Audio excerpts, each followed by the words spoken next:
Test 1. Section 1. You will hear a telephone conversation between an official at a village hall and a woman who wants to hire a public room.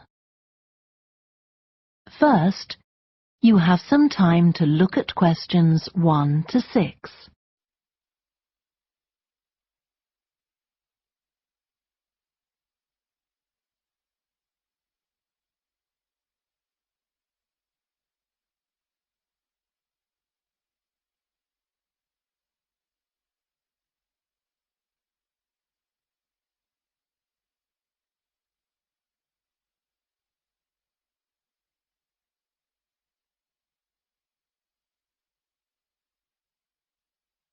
Listen carefully and answer questions 1 to 6.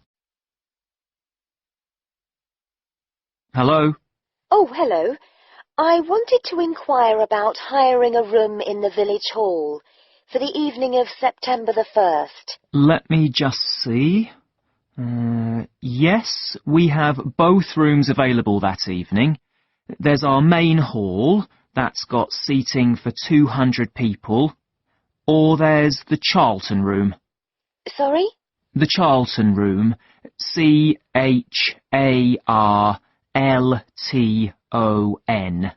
That's got seating for up to 100. Well, we're organising a dinner to raise money for a charity, and we're hoping for at least 150 people. So, I think we'll go for the main hall. How much would that cost? Let's see. You wanted it for the evening of September the 1st? Yes, that's a Saturday. So, from 6 p.m. to midnight, that'd be £115. That's the weekend price. It's £75 on weekdays. That's all right. And I have to tell you, there's also a deposit of £250, which is returnable, of course, as long as there's no damage. But we do insist that this is paid in cash. We don't take cards for that. You can pay the actual rent of the room however you like, though. Cash, credit card, cheque. Oh, well, I suppose that's okay. So, does the charge include use of tables and chairs and so on? Oh, yes. And what about parking? Yeah, that's all included. The only thing that isn't included is, you said you were organising a dinner? Yeah. Well, you'll have to pay extra for the kitchen if you want to use that. It's £25. It's got very good facilities, good quality cookers and fridges and so on. OK. Well, I suppose that's all right. We can cover the cost in our entry charges. Right, so I'll make a note of that. Now, there are just 1 or 2 things you need to think about before the event. For example, you'll have to see about getting a licence if you're planning to have any music during the meal. Oh, really? It's quite straightforward. I'll give you the details later on. And about a week or 10 days before your event, you'll need to contact the caretaker, that's Mr. Evans, to make the arrangements for entry. He'll sort that out with you. And do I give him the payment as well? No, you do that directly with me. Before you hear the rest of the conversation, you have some time to look at questions 7 to 10.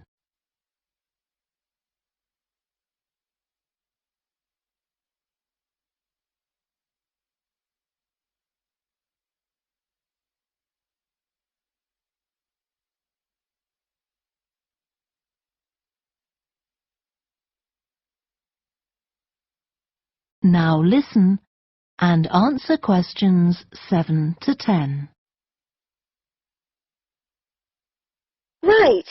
Now, is there anything I need to know about what happens during the event?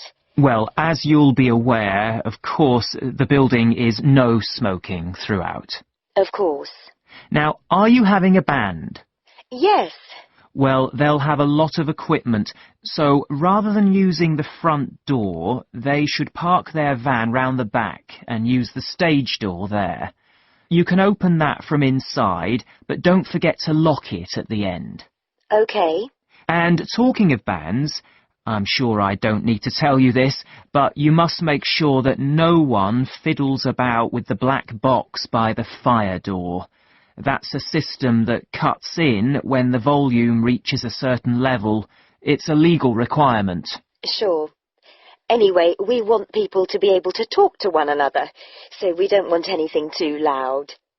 Oh, that reminds me. We'll be having speeches. Are there any microphones available? Yep, just let the caretaker know. He'll get those for you. Right, now, when the event is over, we do ask that the premises are left in good condition. So there's a locked cupboard, and you'll be informed of the code you need to open that.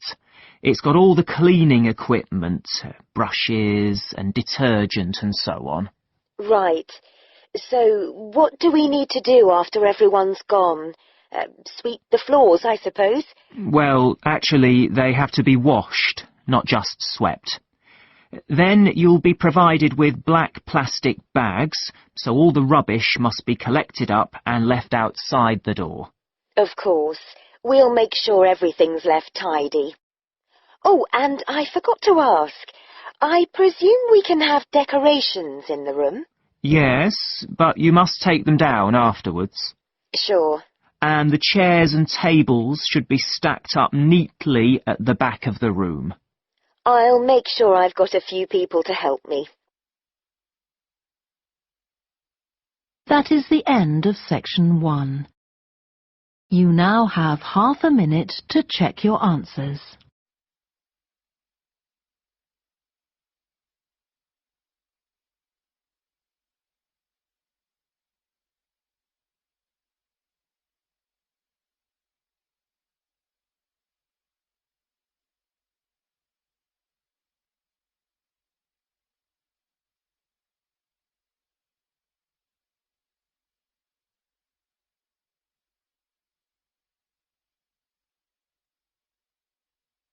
Now turn to section 2. Section 2. You will hear a guide talking to a group of visitors to a farm. First, you have some time to look at questions 11 to 14.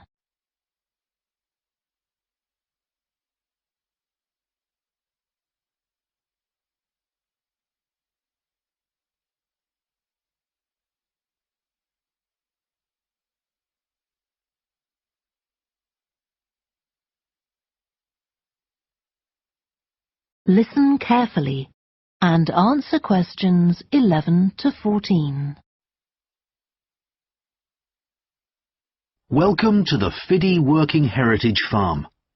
This open-air museum gives you the experience of agriculture and rural life in the English countryside at the end of the 19th century. So you'll see a typical farm of that period, and like me, all the staff are dressed in clothes of that time. I must give you some advice and safety tips before we go any further. As it's a working farm, please don't frighten or injure the animals. We have a lot here, and many of them are breeds that are now quite rare. And do stay at a safe distance from the tools. Some of them have sharp points, which can be pretty dangerous, so please don't touch them. We don't want any accidents, do we? The ground is very uneven, and you might slip if you're wearing sandals, so I'm glad to see you're all wearing shoes. We always advise people to do that. Now, children of all ages are very welcome here, and usually even very young children love the ducks and lambs, so do bring them along next time you come.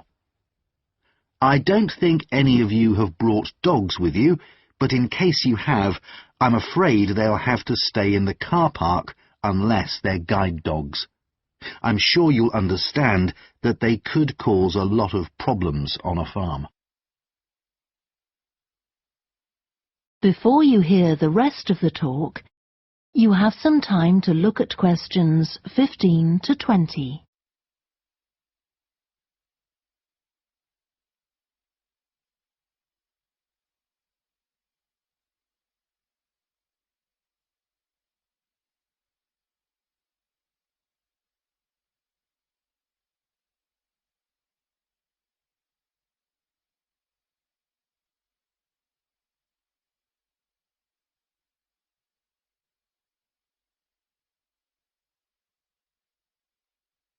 Now listen and answer questions 15 to 20.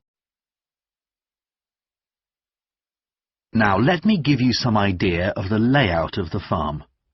The building where you bought your tickets is the new barn immediately to your right, and we're now at the beginning of the main path to the farmland, and of course the car park is on your left. The scarecrow you can see in the car park in the corner beside the main path is a traditional figure for keeping the birds away from crops. But our scarecrow is a permanent sculpture. It's taller than a human being, so you can see it from quite a distance. If you look ahead of you, you'll see a maze. It's opposite the new barn, beside the side path that branches off to the right, just over there. The maze is made out of hedges which are too tall for young children to see over them, but it's quite small, so you can't get lost in it. Now, can you see the bridge crossing the fish pool further up the main path? If you want to go to the cafe, go towards the bridge and turn right just before it. Walk along the side path, and the cafe's on the first bend you come to. The building was originally the schoolhouse, and it's well over 100 years old. As you may know, we run skills workshops here, where you can learn traditional crafts like woodwork and basket making. You can see examples of the work and talk to someone about the courses in the Black Barn. If you take the side path to the right, here, just by the new barn, you'll come to the Black Barn, just where the path first bends. Now, I mustn't forget to tell you about picnicking, as I can see some of you have brought your lunch with you. You can picnic in the field, though do clear up behind you, of course. Or if you'd prefer a covered picnic area, there's one near the farmyard, just after you cross the bridge. There's a covered picnic spot on the right.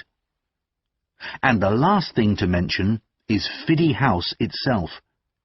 From here you can cross the bridge, then walk along the footpath through the field to the left of the farmyard. That goes to the house, and it'll give you a lovely view of it.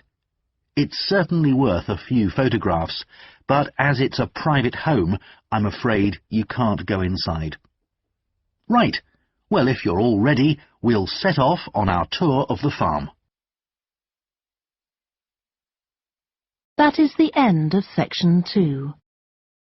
You now have half a minute to check your answers.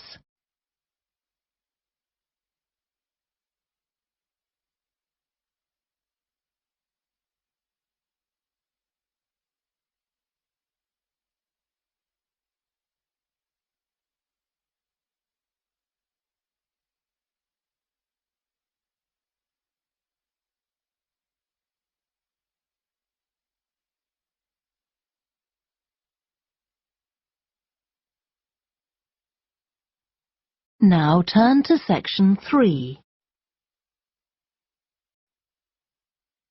Section 3. You will hear two psychology students called Lisa and Greg discussing a project they have to do. First, you have some time to look at questions 21 to 27.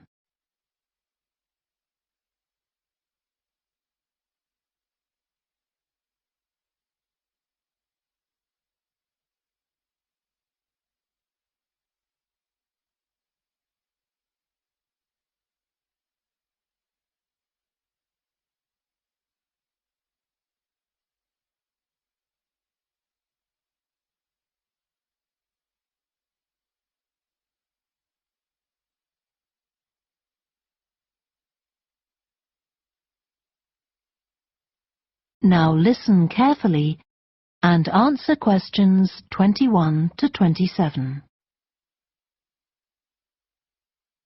OK, Greg, so I finally managed to read the article you mentioned, the one about the study on gender in physics. About the study of college students done by Akira Miyake and his team.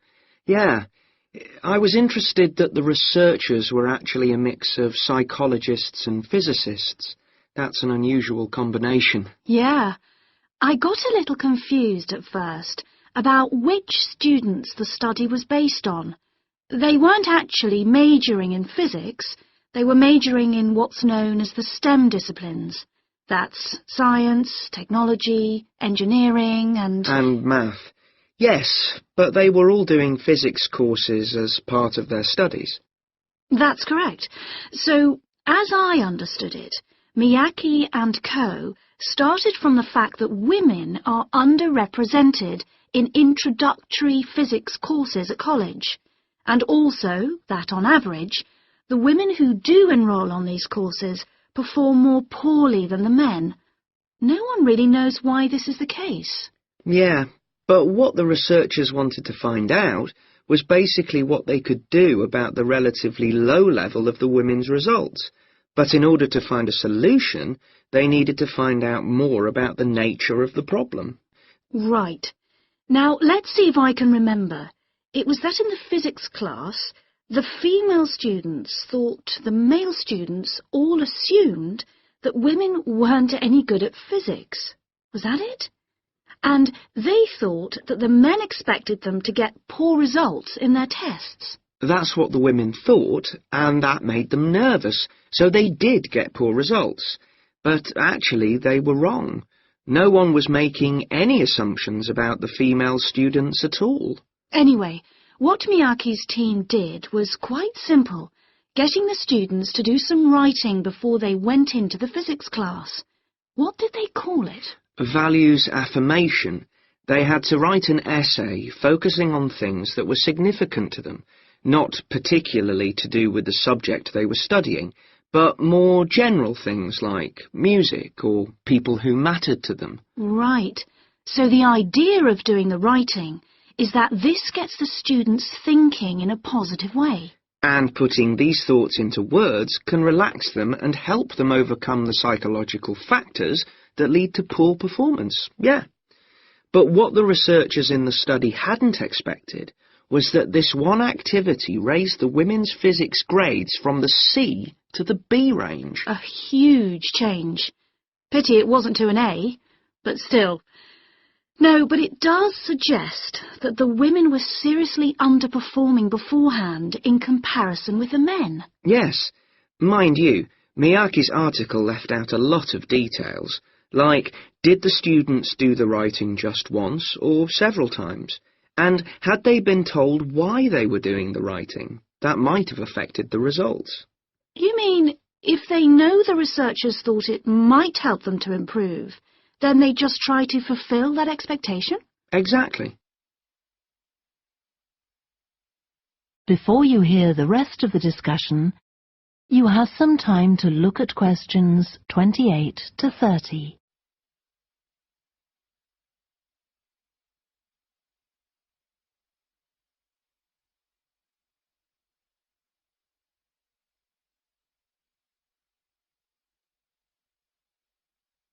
Now listen and answer questions 28 to 30. So anyway, I thought for our project we could do a similar study, but investigate whether it really was the writing activity that had that result. OK, so we could ask them to do a writing task about something completely different, something more factual, like a general knowledge topic. Maybe. Or we could have half the students doing a writing task and half doing something else, like an oral task. Or even half do the same writing task as in the original research and half do a factual writing task. Then we'd see if it really is the topic that made the difference or something else. That's it. Good. So, at our meeting with the supervisor on Monday, we can tell him we've decided on our project. We should have our aims ready by then. I suppose we need to read the original study. The article's just a summary. And there was another article I read by Smolinski. It was about her research on how women and men perform in mixed teams in class, compared with single-sex teams and on their own. Let me guess. The women were better at teamwork. That's what I expected. But actually, the men and the women got the same results, whether they were working in teams or on their own. But I guess it's not that relevant to us. What worries me, anyway, is how we're going to get everything done in the time. We'll be okay now we know what we're doing. Though I'm not clear how we assess whether the students in our experiment actually make any progress or not. No, we may need some advice on that. The main thing's to make sure we have the right size sample, not too big or too small. That shouldn't be difficult. Right, what do we need to do next? We could have a look at the timetable for the science classes, or perhaps we should just make an appointment to see one of the science professors. That'd be better. Great. And we could even get to observe one of the classes. What for? Well, OK, maybe let's just go with your idea. Right, well, I think that's everything for now. That is the end of section 3. You now have half a minute to check your answers.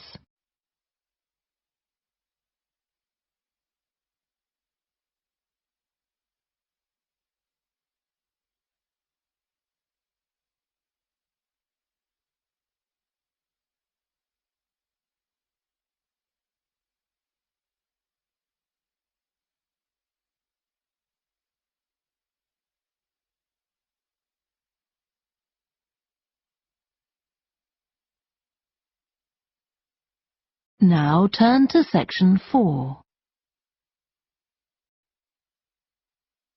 Section 4. You will hear part of a student presentation about the variety of different species that live in the world's oceans. First, you have some time to look at questions 31 to 40.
Now listen carefully and answer questions 31 to 40.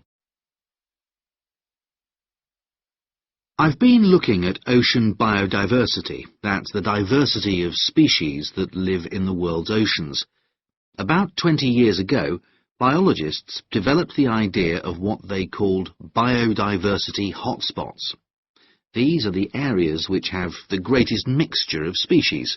So, one example is Madagascar. These hotspots are significant because they allow us to locate key areas for focusing efforts at conservation. Biologists can identify hotspots on land fairly easily, but until recently, very little was known about species distribution and diversity in the oceans, and no one even knew if hotspots existed there. Then a Canadian biologist called Boris Worm did some research in 2005 on data on ocean species that he got from the fishing industry. Worm located 5 hotspots for large ocean predators, like sharks, and looked at what they had in common. The main thing he'd expected to find was that they had very high concentrations of food, but to his surprise, that was only true for 4 of the hotspots. The remaining hotspot was quite badly off in that regard. But what he did find was that in all cases, the water at the surface of the ocean had relatively high temperatures, even when it was cool at greater depths. So, this seemed to be a factor in supporting a diverse range of these large predators. However, this wasn't enough on its own, because he also found that the water needed to have enough oxygen in it. So these 2 factors seemed necessary to support the high metabolic rate of these large fish. A couple of years later, in 2007, a researcher called Lisa Balance, who was working in California, also started looking for ocean hotspots, but not for fish. What she was interested in was marine mammals, things like seals. And she found 3 places in the oceans which were hotspots, and what these had in common was that these hotspots were all located at boundaries between ocean currents. And this seems to be the sort of place that has lots of the plankton that some of these species feed on. So now people who want to protect the species that are endangered need to get as much information as possible. For example, there's an international project called the Census of Marine Life. They've been surveying oceans all over the world, including the Arctic. One thing they found there, which stunned other researchers, was that there were large numbers of species which live below the ice, sometimes under a layer up to 20 meters thick. Some of these species had never been seen before. They've even found species of octopus living in these conditions. And other scientists working on the same project, but researching very different habitats on the ocean floor, have found large numbers of species congregating around volcanoes, attracted to them by the warmth and nutrients there.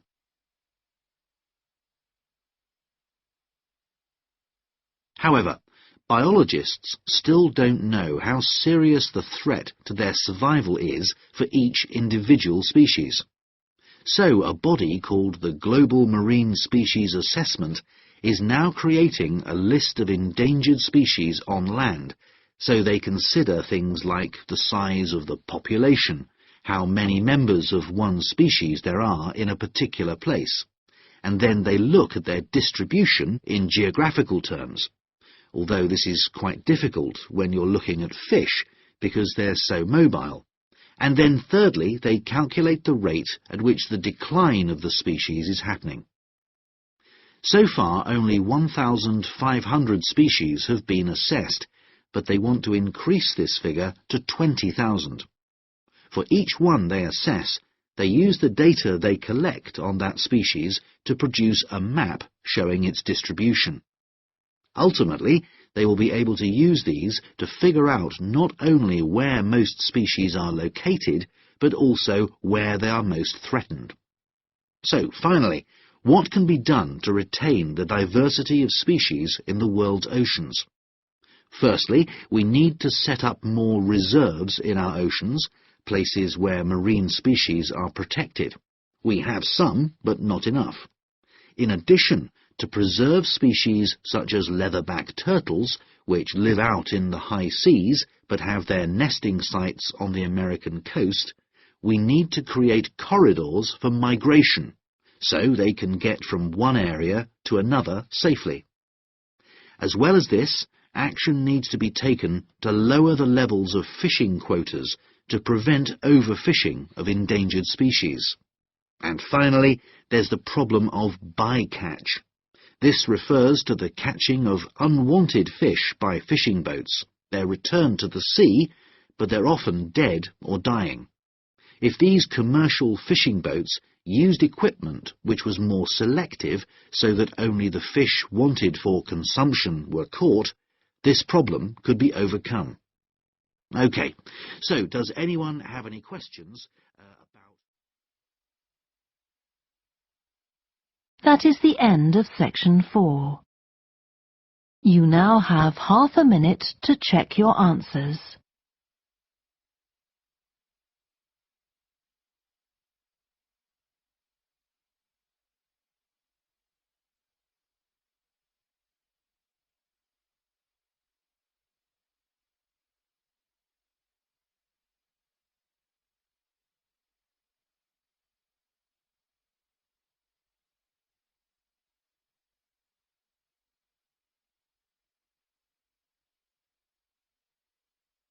That is the end of the listening test. You now have 10 minutes to transfer your answers to the answer sheet. Please stop writing and wait for your question booklet to be collected.